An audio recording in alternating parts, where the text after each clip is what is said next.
Welcome back to Viewpoint. I'm Jim Zogby. My next guest is U.S. Congressman Baird, represents Washington State's 3rd Congressional District. He's a 5-term Democrat, serves on the House Transportation and Infrastructure Committee, the Budget Committee, and the Science and Technology Committee, where he serves as subcommittee chairman.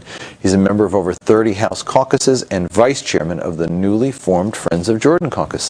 Thanks for joining us, Congressman. Great to be with you, Jim. Thank you. I want to put up a quote from your statement about Iraq when you announced what became rather shocking news to some in the country, a change in your view. Let's put this up and take a look at what Congressman Baird said. The invasion of Iraq may be one of the worst foreign policy mistakes in the history of our nation. As tragic and costly as that mistake has been, a precipitous or premature withdrawal of our forces now has the potential to turn the initial errors into an even greater problem, just as success looks possible. I, like you, was frustrated back then, a year ago, with the polls in the debate. It was, got to get out, got to stay. And someplace in between was reality. You tried to figure that middle ground out, but you took some heat for it, didn't you? Yeah, a fair bit. You know, thankfully, though, Jim, the numbers since last August got better. U.S. casualties dropped, Iraqi casualties dropped, both civilian and military, and that's good news. That gives us a basis where maybe we can make some further progress. And still too many people are dying, still great difficulty on the ground, but things are better than they were in August. What turned your view from where it was to where it is? Well, I oppose the wars, and I still think it's a terrible mistake. But once you've made that commitment, once you've destabilized a region, you know, Jim, we dismantled their police force, their military force, left weapons caches unguarded, left the borders open, and laid 500,000 people off their jobs, and created conditions of instability. You know, the average Iraqi never lifted a finger to harm anybody in the United States, and yet we created a chaotic world that's cost 100,000 of their lives. And we have, I think, a moral responsibility to those people to try to help improve their lives, and we have a strategic interest. The story that doesn't get told in our media very much is what happens if Iraq collapses into greater chaos. What happens to Jordan? What happens to Iran's power base? Where does al-Qaeda expand? They weren't there before the war. They are there now, and they pose a real threat. And so the real question then became, we had some signs of progress, but potential for even greater chaos if we withdrew prematurely, and I think that left us with the choices were horrible or extremely horrible. There were no good choices. There was another choice, though. There was the Iraq Study Group report, which I found very interesting, because I will never forget in 2006, the election, that night when Democrats had won and it was clear that they were going to be in the majority, I was listening to the various party spokespeople on both sides, actually, talking about what comes next. And invariably, the first question they were asked is, what are you going to do about Iraq? And the first answer was, well, we're going to wait and see what comes in the Iraq Study Group report. Democrats said it, and Republicans said it.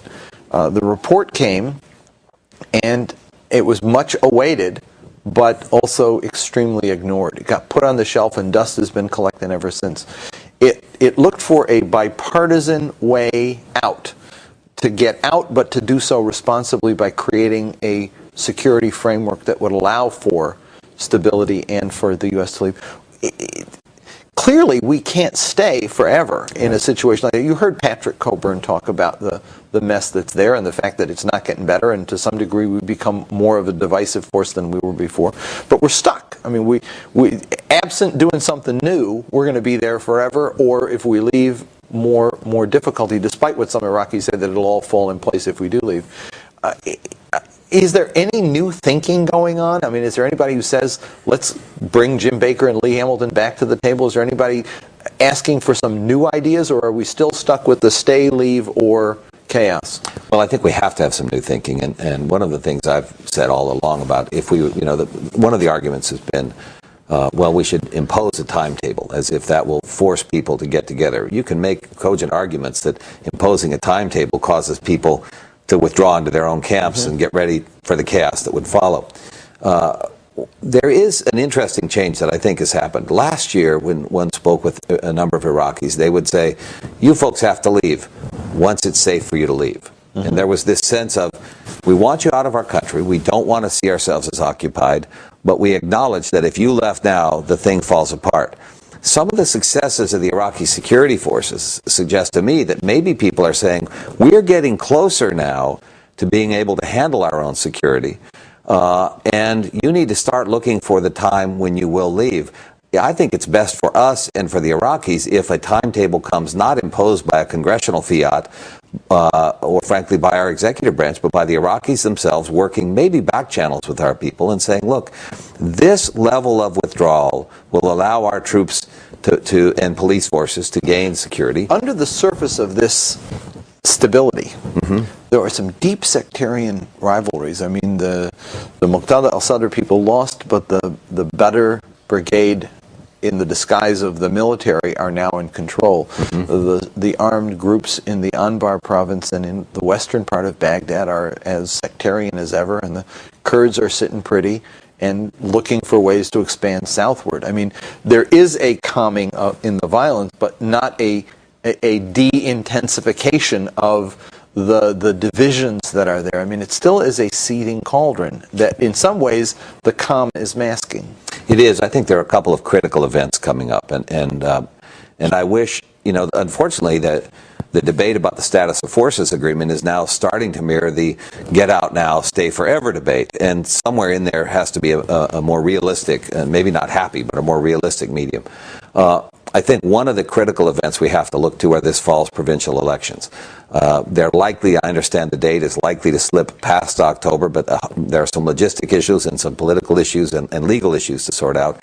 But that provincial election has a chance to change some of the local power structures substantially.